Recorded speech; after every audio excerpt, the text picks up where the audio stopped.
Assalamualaikum warahmatullahi wabarakatuh.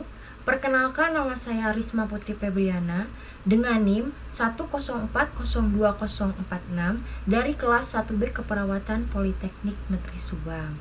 Di sini saya akan membawakan materi tentang cegah hipertensi, kenali gejalanya, dan bagaimana cara pengobatannya. Yuk disimak videonya.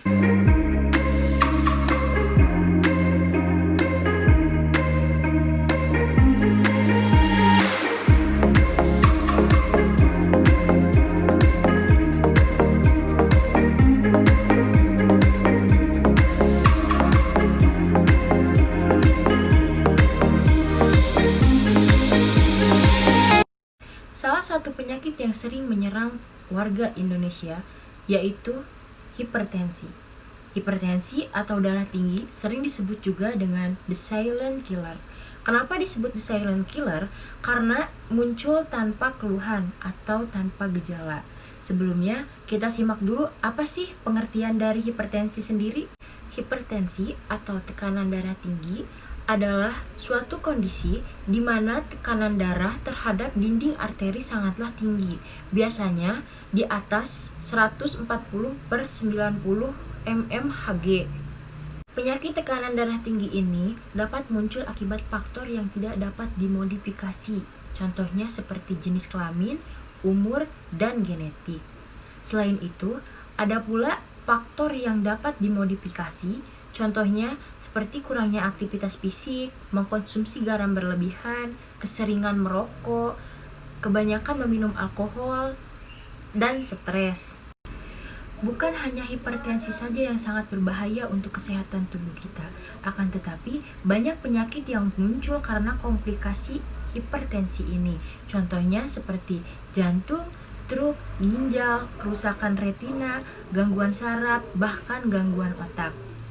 Hipertensi dibedakan menjadi dua kategori berdasarkan dengan penyebabnya.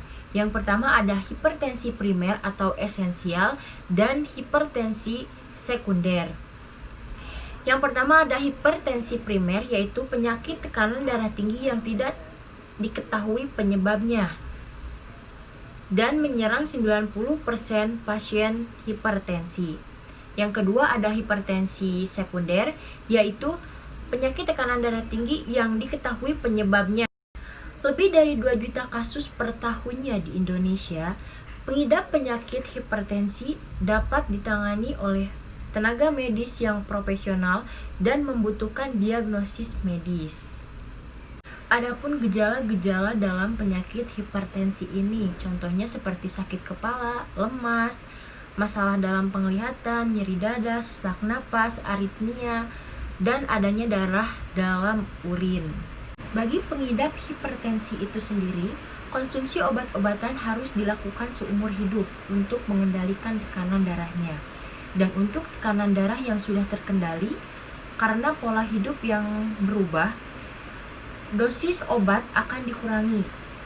Adapun obat-obatan yang harus dikonsumsi oleh pengidap hipertensi, diantaranya yaitu obat untuk mengurangi garam di dalam tubuh kita, obat untuk melebarkan pembuluh darah, obat untuk tekanan darah, obat untuk memperlambat detakan jantung, dan obat untuk penghambat renin. Selain obat-obatan, pengobatan penyakit hipertensi juga dapat dilakukan dengan terapi relaksasi seperti terapi meditasi atau terapi yoga. Pengobatan ini bertujuan untuk mengendalikan stres. Terdapat beberapa langkah yang bisa dilakukan untuk mencegah penyakit hipertensi, yaitu seperti mengkonsumsi makanan sehat, mengurangi konsumsi garam berlebihan, mengurangi mengkonsumsi kafein seperti kopi dan teh, berhenti merokok, berolahraga secara teratur, menurunkan berat badan jika diperlukan, mengurangi konsumsi minuman beralkohol, dan mengurangi konsumsi minuman yang bersoda. Segera hubungi dokter apabila Anda merasakan gejala-gejala yang tadi telah saya sebutkan, agar pengobatan segera dilakukan secara cepat. Nah teman-teman, mungkin itu saja yang dapat saya sampaikan. Semoga tipsnya dapat bermanfaat untuk kita semua. Mohon maaf apabila banyak kesalahan. Wabillahi taufiq wal hidayah. Wassalamualaikum warahmatullahi wabarakatuh.